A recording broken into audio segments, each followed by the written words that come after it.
বিরিয়ানির জন্য এখন ভেজে নিচ্ছি হচ্ছে পেঁয়াজগুলোকে, যেটাকে বলে বিরিয়ানির ভাষায় বেরেস্তা। বেরেস্তাগুলো ভেজে নিই। বন্ধুরা, মোটামুটি আমি বিরিয়ানির সব জোগাড় করে নিয়েছি, মানে ঘরোয়া বিরিয়ানি। যেহেতু আমি চিকেন বিরিয়ানি খাই না, তার জন্য ভাবলাম আজকে একটু বিরিয়ানির স্বাদ নেওয়ার জন্য ডিমের বিরিয়ানি করি। তো এখানে দেখো, এই যে আলু সিদ্ধ করে একটু চিড়ে চিড়ে লবণ হলুদ দিয়ে ভেজে নিয়েছি, ডিমটাকেও লবণ হলুদ দিয়ে ভেজে নিয়েছি। এই যে পেঁয়াজের বেরেস্তাটা আমি করে নিয়েছি। এখানে ডিমের কারিতে দেওয়ার জন্য আরও কুচি করে পেঁয়াজ নিয়ে নিয়েছি এবং ফোড়নেও পেঁয়াজ দেবো সেটা। আর এখানে মিক্সিতে টমেটো, ধনে, জিরে, তারপরে হচ্ছে শুকনো লঙ্কা, হলুদ আর একটা গন্ধের জন্য কাঁচা লঙ্কা দিয়েছি। আর এখানে তো আদার পেস্ট করে নিয়েছি, একটু রসুনও বেটে নিয়েছি। আর ফোড়নের জন্যে এখান থেকে দেবো পেঁয়াজ কুচি, দেবো তেজপাতা, রসুন আর হচ্ছে গরম মশলা আর একটু মিঠা তো নিয়েছি। আর চালটা কি দেবো সেটা তোমাদের পরে দেখাচ্ছি। চলো এগুলো এখন রেডি করে নিই। কড়াই গরম হয়ে গেছে। আগের একটু তেল ছিল কড়াই, ওটার মধ্যে আর একটু তেল দিয়ে দিলাম, পরিমাণ মতো তেলটা দিয়ে দিলাম। ঠিক আছে, এখন ডিমের কারিটাকে আগে করে নেব। তেলটা গরম হয়নি।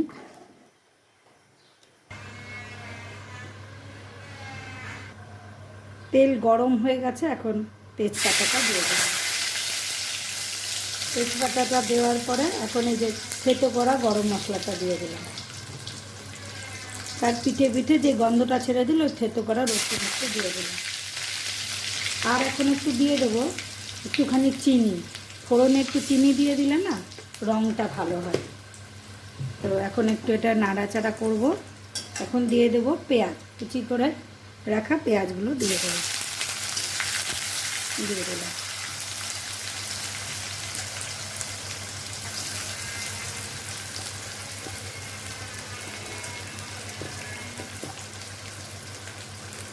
কুচি করে রাখা পেঁয়াজগুলো দিয়ে দিলাম। পেঁয়াজগুলো যাতে নরম হয়ে যায় তার জন্য একটু লবণ দিয়ে দেবো।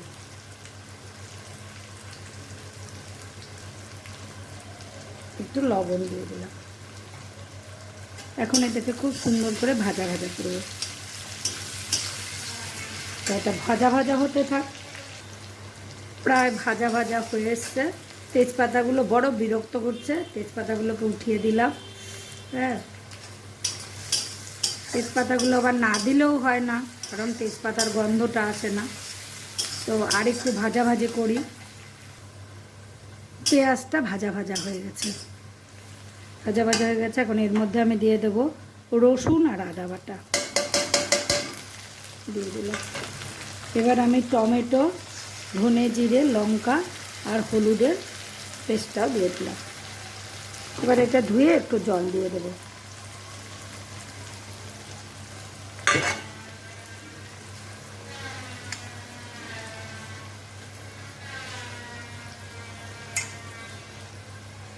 ধুয়ে একটু জল দিয়ে দিলাম। পেঁয়াজ ভাজার সময় লবণ দিয়েছি, সুতরাং এখন আর লবণ দিচ্ছি না, পরে টেস্ট করে লবণটা দেব। এখানে পুরো ডিমের কারিটাকে আগে বানিয়ে নেব। বানিয়ে নিয়ে তারপরে একটা ওই যে বলো তো কি ওই ভাপে রাখতে হয়, তো ভাপে রাখাটা আমি কি করব বলো তো, রাইস প্রেশার কুকারে একদম দিয়ে দেবো। ডিম আর আলুটাকে তুলে রেখে দেবো। তারপরে দিয়ে একটু হলুদ কম হয়েছে, একটু হলুদ দিয়ে দিই।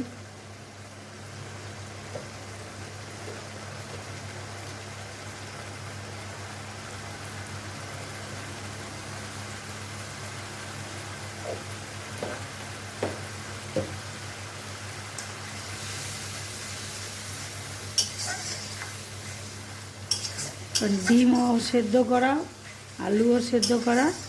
হ্যাঁ, সুতরাং একটু সামান্য জল দিয়ে ওটাকে ভাত দিয়ে তারপরে রাইস কুকারে সব দিয়ে দেবো। আলু আর ডিমটা বাদ দিয়ে সব দিয়ে দেবো।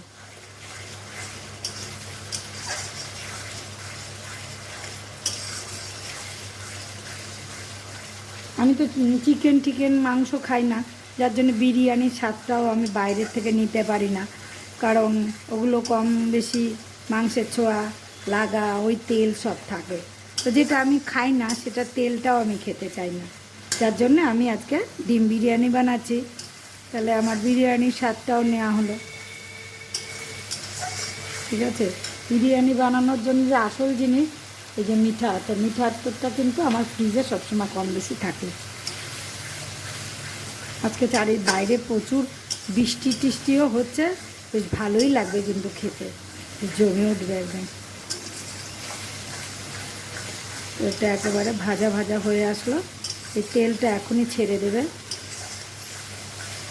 তো তেলটা ছেড়ে দিই। তো তেল একদম ছেড়ে দিয়েছে, এখন আমি এইগুলোকে দিয়ে দেবো। সব দিয়ে দিলাম, দিয়ে একটু নাড়াচাড়া করবো, আলগা আলগা করে নাড়াচাড়াটা হবে, নাহলে বলো দেখি ফুটো হয়ে যাবে, ভেঙে যাবে। করলাম। এখন এর মধ্যে অল্প একটুখানি জল দিয়ে দেবো,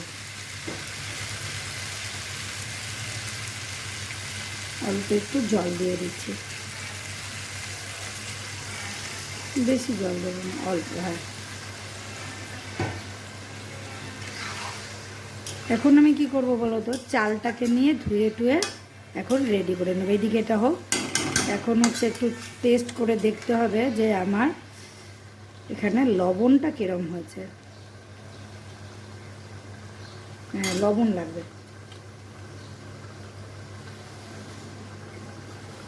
এই যে লবণ এতটা লাগবে, লবণ দিয়ে দিলাম।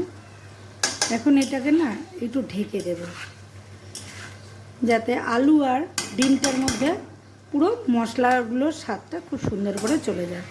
তাহলে এখন একটু সিমে করে দিলাম, আর এখন এই ঢাকনাটা দিয়ে ঢেকে দিলাম। এটা হতে থাক। এখন ঢাকনাটা খুললাম। হ্যাঁ, কিছু এটা মোটামুটি হয়ে গেছে। ঠিক আছে, এটা হয়ে গেছে। এখন কি করব বলো তো, এখন এইটার থেকে আলু আর ডিমগুলোকে আমি উঠিয়ে নেব, আলু আর ডিমগুলো। ঠিক আছে, এখন এর মধ্যে একটুখানি গরম মশলা বেটে রেখেছি সেটা দেবো।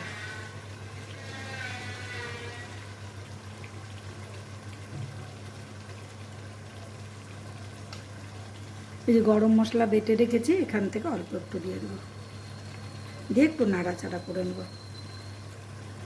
ঠিক আছে, একটু নাড়াচাড়া করে নিই। এখন এগুলোকে আলাদা আলাদা করে উঠিয়ে নিই। এখন এগুলোকে আলাদা আলাদা করে এখানে রেখে নিই।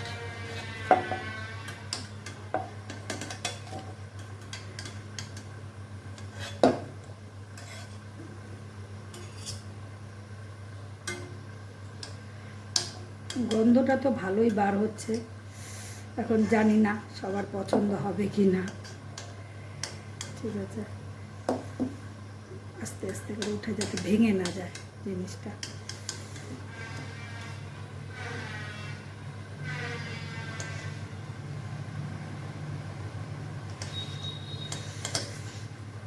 এটা যদি আমি রাইস কুকারে না দিয়ে কড়াইয়ে দিতাম তাহলে আর এক রকম করে করতাম, কিন্তু আজকে রাইস কুকারে আমি কি করে করছি বিরিয়ানি, কি পদ্ধতিতে, সেটা তোমাদেরকে শেয়ার করলাম। এখন বলো তো কি, আমি এই যে দৈনন্দিন মোটামুটি যেই চালটা খাই, ভালোই সরু মতন আছে, এটাকে এখন এর মধ্যে দিয়ে দেবো। এই যে পুরো এর মধ্যে দিয়ে দেবো। সব চালগুলো ওই মশলার মধ্যে দিয়ে দিলাম, আর এগুলোকে আলাদা করে এখন ঢেকে রেখে দেবো। এগুলোর আর এখন কোনো ফাংশন নেই। এখন এটাকে গ্যাসটা জ্বালিয়ে নেব, খুব সুন্দর করে এখন এটাকে চালের সঙ্গে এই মশলাটাকে মিশিয়ে নেব। কারণ বলো তো, রাইস কুকারে না জলটা মেপে দিতে হয়, তো এখানে যদি আমি আগের থেকে ঝোল রাখতাম তাহলে সেই জলটা না আমি মেপে ঠিক মতো দিতে পারতাম না, যার জন্য আমি এরকমভাবে এটাকে করলাম। এখন এটাকে সুন্দর করে নাড়াচাড়া করে মাখিয়ে নেব। এখানে একটুকু জল থাকবে না, তাহলে মনে করো আমি ওখানে সুন্দর করে জল মেপে দিয়ে দেব। ঠিক আছে,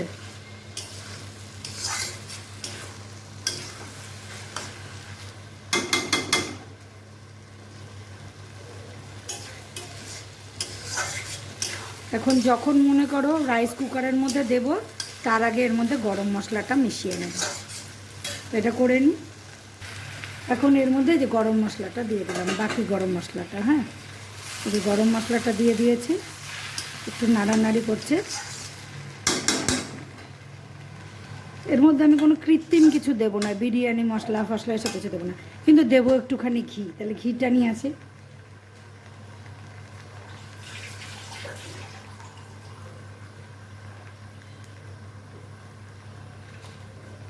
যদিও এবারের আমাদের ঘিটা খুব একটা ভালো না, যার জন্য আমি খুব একটা বেশি দেব না, কারণ কেন জানি মনে হয় কি বলতো, এগুলো না আমাদের শরীরের পক্ষে ক্ষতিকর। এই যে একটুখানি ঘি দিয়ে দিলাম। আমি নিজে হাতে ঘি বানালে আরেকটু হয়তো দিতাম, কিন্তু যেহেতু এটা কেনা ঘি, একেবারেই আমার ভালো লাগলো না এই ঘিটা আমার, তার জন্য অল্প একটু দিলাম। তোমরা ভালো ঘি হলে আর একটু বেশি দিতে পারো। তবে ঘি তেল এসব বেশি খাওয়ার না খাওয়াই ভালো। তো সুন্দর করে এখন এটা নাড়াচাড়া করে নেব। তাহলে মশলাটার মধ্যে আরেকটু চাল দেওয়ার পরে একটু এক্সট্রা করে গরম মশলা বাটা ছিল ওটা দিয়ে দিলাম, আর একটুখানি ঘি দিয়ে দিলাম। এখন এটাকে আমি কি করব, এই রাইস কুকারে এটাকে দিয়ে দেব। তো চলো ওইদিকে যাই। হ্যাঁ, খুব সুন্দর একটা গন্ধ বেরোচ্ছে। যদিও ঘিটা আমার একটুকু পছন্দ না, ঘি দিলাম ঠিকই, কিন্তু যাই না গন্ধটা কীরকম বা হলো। যাই হোক, এখন গ্যাসটা বন্ধ করে দিলাম। এখন রাইস কুকারে যাই। এখন রাইস কুকারের মধ্যে পুরো চালটাকে দিয়ে দেবো।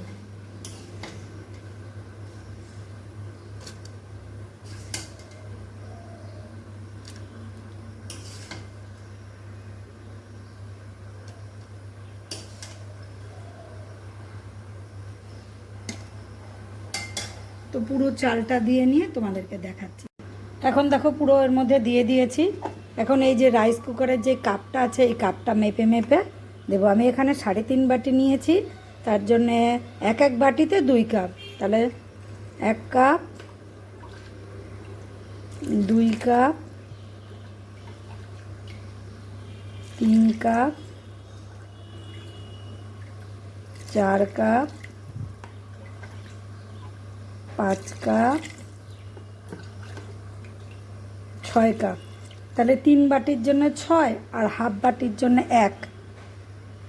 এই যে 1 দিয়ে দিলাম, ঠিক আছে। এখন এটা ঢাকনাটাকে ঢেকে দেব, দিয়ে এটাকে এখন অন করে দেবো। তারপরে ফিরে আসছি, আবার কি করব সেটা দেখাবো। তো হয়ে গেছে। এখন এই যে পুরো হচ্ছে, এখনও মানে আর একটু হবে। তো এটা একটু বন্ধ থাকবে, একটু পরে আমি ওই জিনিসগুলো সব দেব। এখন এটা একটু সময়ের জন্য খুলতে হবে। খুললাম। এবার এর মধ্যে একটু মিঠা আতর দেব।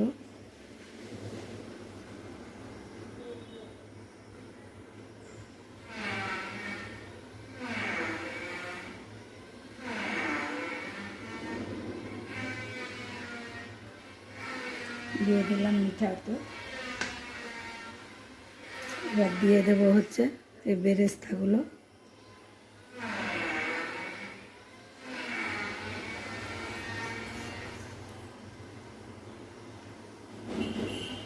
বেরেস্তাগুলো দিয়ে দিলাম।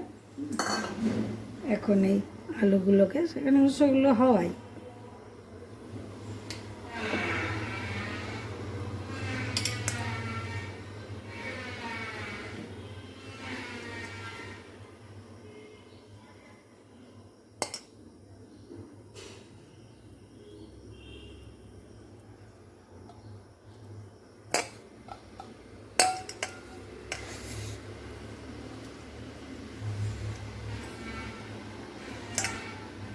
দিলাম।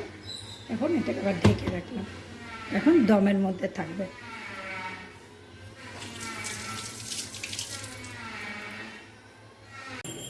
তো বন্ধুরা, এখন খাবার পাতে নিয়ে চলেছি। এই যে পুরো একদম সেই গন্ধ বেরিয়েছে। এখন আস্তে আস্তে করে এখান থেকে সবাইকে পরিবেশন করব। তো বন্ধুরা, ভিডিওটা কেমন লাগলো? ভালো লাগলে অবশ্যই ভালোবেসে সঙ্গে থেকো। তাহলে আজকের মতো রাখি, কারণ এখন খেতে হবে ডিম বিরিয়ানিটা। তাহলে আবার দেখা আবার একটা নতুন ভিডিওর সঙ্গে। Tata, by.